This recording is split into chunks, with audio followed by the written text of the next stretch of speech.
سەبارەت بە هەنگاوەکانی پەرلەمانتاران بۆ پرۆژە یاسای پەیکەربەندی حەشی شەعبی بەڕێز محەممەد عەباس تایی گوتەبێژی هاوپەیمانی سیادە لە مووسڵەوە لەگەڵمانە. بەڕێز محەممەد سوپاس بۆ ئامادەبوونی بەڕێستا.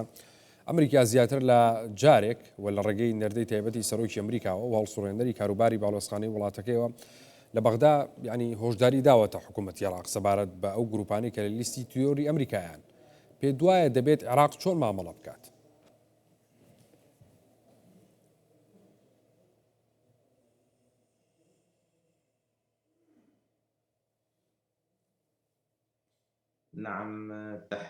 بەڵێ سڵاوێکی گەرم لە بەڕێستان و بینەرانی کوردستان 24. سەرەتا قسەکان سەبارەت بە حەشدی شەعبی نوێ نییە لەسەر دەستەیەک دامەزراوەیەکی ئەمنی، بەڵکو قسەیە لەسەر ناسنامەی دەوڵەتی عێراقی بە تایبەتی دوای ڕووداوەکانی هێرشی داعش. ئێمە لە هاوپەیمانی سیادە لە ئەنجومەنی نیشتیمانی سیاسی و پەیوەست بە بنچینە نیشتیمانیەکانمان لەو بڕوایەداین عێراق سەقامگیر نابێ ئەگەر یاسا سەروەر نەبێ و چەک لە دەستی دامەزراوە دەستوری فەرمیەکان نەبێت. بەڵێ زۆر لە دژایەتی ناوخۆیی هەیە لەوەی لەلایەن هەموو هێزە سیاسەکان لە ڕاستیدا و لەلایەن زۆرینەی هێزە سیاسە سونی و کوردیەکان و تەنانەت هێزە سیاسە نیشتیمانی و سڤیلە شیعیەکان سەبارەت بە ئایندەی حەشدی شەعبی و پەیکەربەندیەکەی و پرۆسەی تێکەڵکردنی کە هەمیشە لە نێو گروپە چەکدارەکان باز دەکرێت و دووبارە دەکرێتەوە تێکەڵ بکرێت بە حەشدی شەعبی. بۆ نمونە لایەنی چەکداری هەندێک جار بە ناوی دەوڵەتەوە قسە دەکەن کاتێک دەیانەوێت بیانەوێت گوتارێکی فەرمیان هەبێت و خۆیان لە فەرمان و بڕیارەکانی دەوڵەت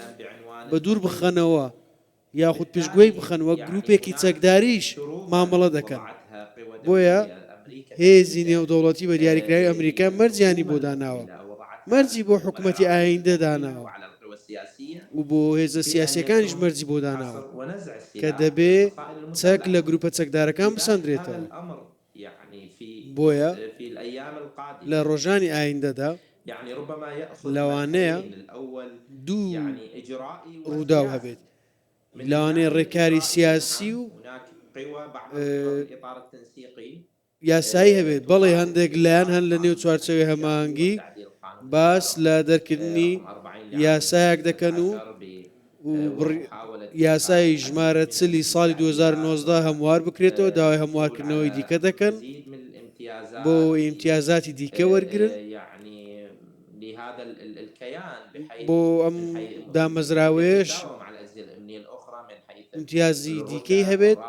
بۆ نمونە لە ڕووی پلەوە، لە ڕووی موچەوە، لە ڕووی خانەنشینەوە. بەڵام لە ڕووی سیاسیەوەش ئێستا کێشەیەکی گەورە ماوە پێویستی بە ڕێککەوتنێکی نیشتیمانی هەیە بۆ بابەتێک کە دۆسیەیەکی گرنگ و سەرەکی پێک دەهێنێت بۆ ناوخۆ و دەرەوەی عێراق. لەو بڕوایەدام ئەوەی کە بڕیارەکە دەدات تەنیا لە پەرلەمانیە دەبێ خۆی لەگە ئیرادەی ناوخۆی نیشتیمانی بگونجێنێت، دەبێ خۆی لەگە ئیرادەی نێودەوڵەتیش بگونجێنێت کە پێی وایە ئەو گروپە چەکدارانە و چەک کە لە دەرەوەی یاسا بێت دژی بەرژەوەندیەکان. ئێستا حەشدی شەعبی خاوەنی سەد کورسیە و ئەڵێت دەتوانین هەر پرۆژە یاسایەکیان هەبێ تێیپەڕێنن. پێ دوایە پێشتر هەماهەنگی پێشوەختە کراوەیان گوێ بە هیچ لایەنێک و بە هیچ کەسێک نایەن ئەوەی ئەیانەوێت توانن بیکەن.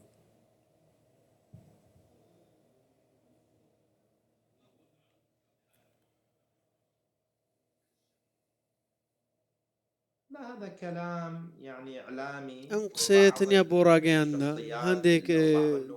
لە کەسەکە یاخود ئەندامانی ئەنجومەنی نوێنەران کە ڕووکەشێکیان هەیە یاخود ڕنگدانەوەی قسە دیکەن کە لە ڕاستیدا ئەم قسەیە زیاتر پێوەست نیە بە حەشدی شەعبی، زیاتر پێوەستە بە گروپە چەکدارەکان. بۆ نمونە وازیەکی سیاسی حەزب وڵایە یاخود بۆ عەسایبی ئەهلی حەق یاخود وازیای سیاسی گروپی چەکداری دیکەی شیعەکانن.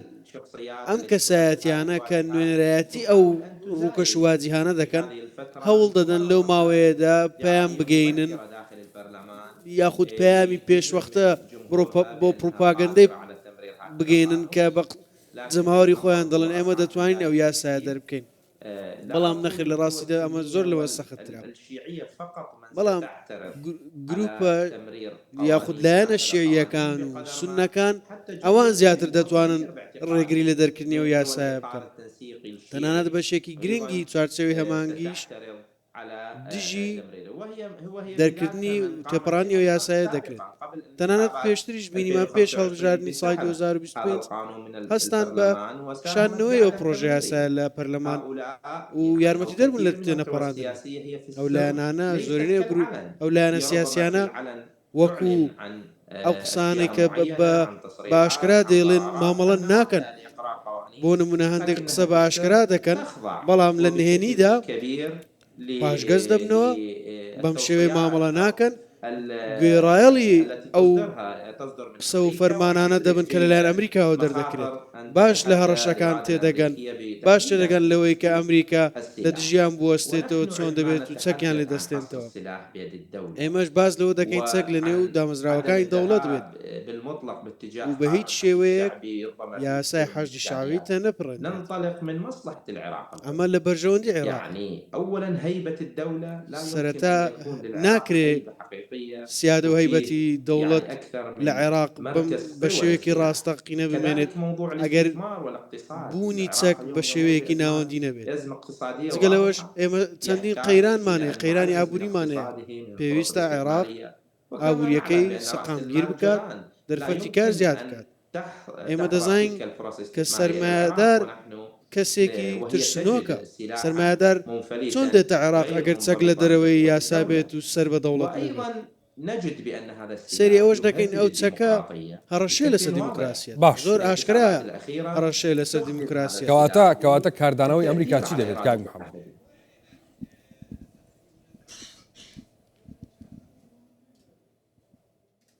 نعم هناك حالة جديدة بەڵێ حاڵەتێکی نوێ هەیە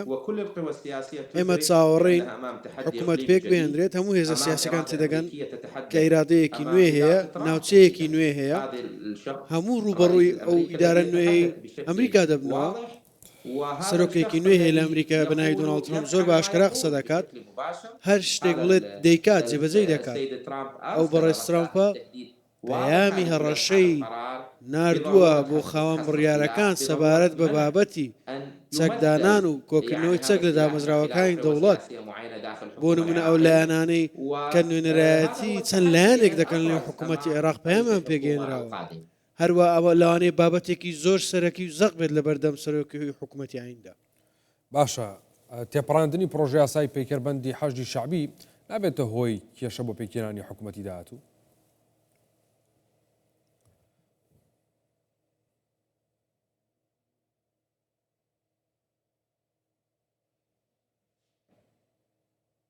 نعم بەڵێ نعم بكل تأكيد بەڵێ بەدڵنیاییەوە أخي الكريم أنا قلت في بداية بەڕێزم لە سەرەتاوە گوتم نحن لا نتحدث ئێمە قانون باس لە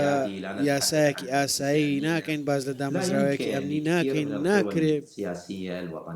هێزە سیاسی نیشتیمانیەکان کە مەدەنین